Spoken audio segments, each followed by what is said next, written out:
Asistența stomatologică a avut de suferit în această perioadă a pandemiei de COVID-19. Pe de o parte, medicii, dentiști au fost nevoiți să-și închidă cabinetele stomatologice în perioada stării de urgență, apoi, când au revenit în activitate, au fost nevoiți să facă investiții consistente pentru a asigura toate măsurile de prevenire și limitare a răspândirii infecției SARS-CoV-2.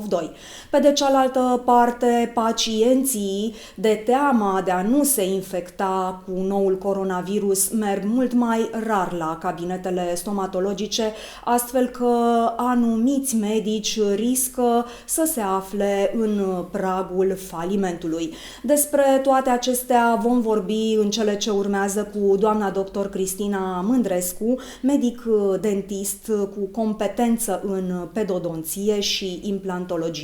Doamna doctor, ce se întâmplă de la dumneavoastră la cabinet? Cum este situația în momentul de față, având în vedere pandemia de COVID-19?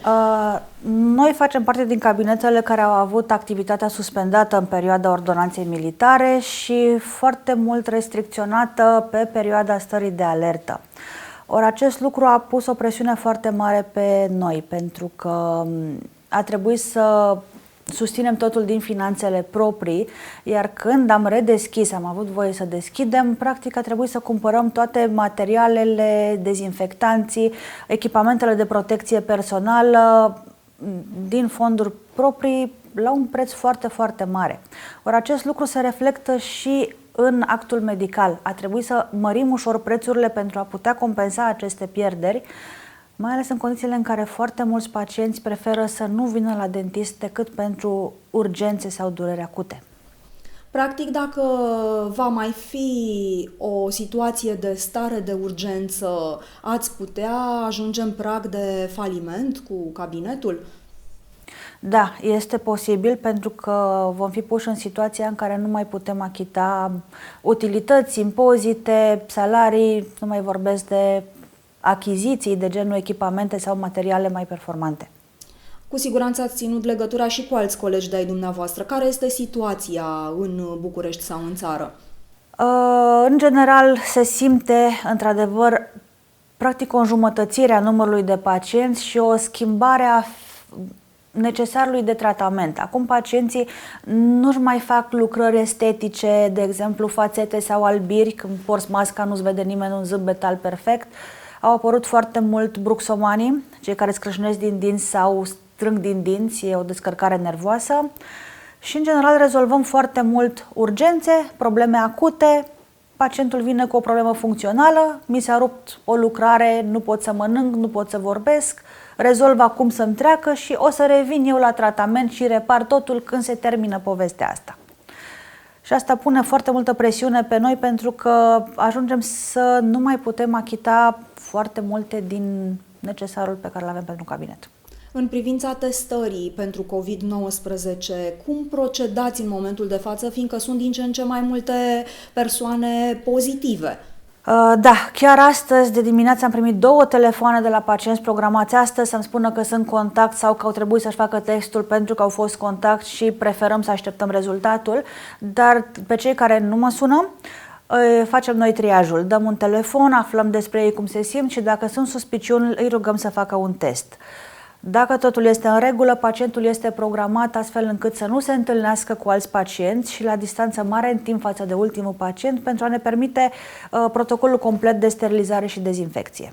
Ați avut și persoane care v-au anunțat ulterior că sunt pozitive la testul COVID? Da, am avut un pacient care m-a anunțat a doua zi că a fost contact cu un pozitiv, dar pentru că avem controlul sterilizării și dezinfecției complet și corect în clinică, n-a fost o problemă. Testele noastre au ieșit ulterior negative, deci practic s-a rupt lanțul infecției la noi.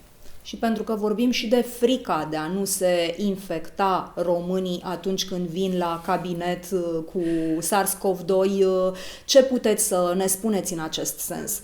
Da, este cumva paradoxal totuși să ne gândim că într-un cabinet stomatologic este foarte ușor de controlat mediul, pentru că știm să sterilizăm, știm ce sterilizăm, avem aparatura necesară și dezinfectanții potriviți, avem costumele de protecție personală, protejăm și pacienții, întotdeauna sunt distanțe în timp între pacienți astfel încât ei nu sunt, chiar dacă unul ar fi pozitiv, nu sunt contacte directe. Un cabinet stomatologic este mult mai ușor de controlat decât o stație de metrou sau un supermarket. E greu de crezut că infecția va veni de la stomatolog. Cât de mare este riscul pentru medici și personalul medical de a se contamina comparativ cu alte specialități medicale? Noi suntem foarte obișnuiți să ne protejăm. Încă din timpul facultății noi am lucrat extrem de aproape cu pacientul în aerosol, în sânge și salivă. Suntem învățați încă de la început să ne protejăm. Noi ne-am protejat de HIV, de hepatită, de TBC. SARS-CoV-2 e ultimul pe listă. Nu e o noutate, nu e ceva special pentru noi. Pur și simplu am luat câteva măsuri în plus. Încă din perioada pre-pandemie, noi aveam foarte bine implementate toate aceste protocoale de dezinfecție și sterilizare, deci nu este ceva nou. Ce măsuri de sprijin date de guvern v-ar putea ajuta, și aici mă refer inclusiv la fondurile europene, pentru a continua activitatea în cabinete și câte au putut accesa aceste măsuri? Din păcate, cabinetele care au putut accesa aceste măsuri sunt în general cele care sunt în relație contractuală cu Casa de Asigurări. Ori gândiți-vă, și care au funcționat pe perioada stării de urgență. Ori în București sunt foarte puține cabinete care lucrează cu Casa, sunt cred că 150, și dintre acestea și mai puține au lucrat în această perioadă.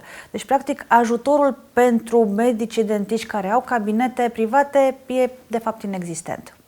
Nici dumneavoastră nu sunteți în contra cu Casa? Nu sunt în contra cu Casa. Cum ați caracteriza sistemul stomatologic din România în momentul de față? Ne aflăm într-o situație foarte dificilă. Sistemul stomatologic din România este 99% din cazuri privat. Tratamentele dentare au ajuns pentru mulți pacienți deja un lux. Ori noi trebuie să investim foarte mult în echipamente, în aparatură, în materiale și în educație. Ori această criză a pus o presiune foarte mare pe medicii dentiști. Cu alte cuvinte, considerați că sistemul cumva se va prăbuși? Fără un ajutor din afară ar fi destul de greu să-l putem susține noi cei mulți.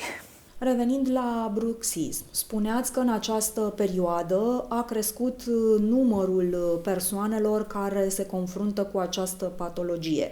Vă referiți și la copii și la adulți și cu cât a crescut numărul acestor cazuri? Surprinzător de mult. Dacă în perioada pre-pandemie aveam de făcut cam 1-2 gutiere pe săptămână, acum cred că recomand 1-2 pe zi. Pacienții vin la cabinet în general cu urgențe de tipul mi s-a spart un dinte, mi-a sărit o lucrare, mi-a sărit o plombă, mă doare articulația. Astea toate sunt simptomele bruxismului.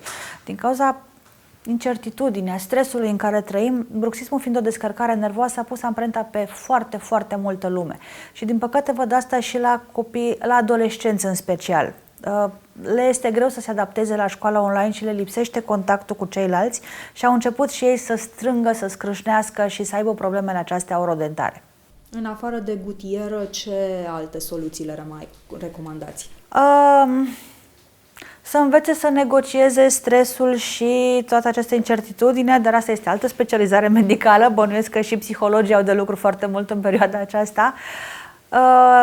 Dar este foarte greu să te descurci cu stresul de acum și să-l negociezi, să înveți să treci peste. Așa că gutiera, chiar dacă rezolvă o problemă, nu rezolvă cauza de bază. Ameliorează niște simptome.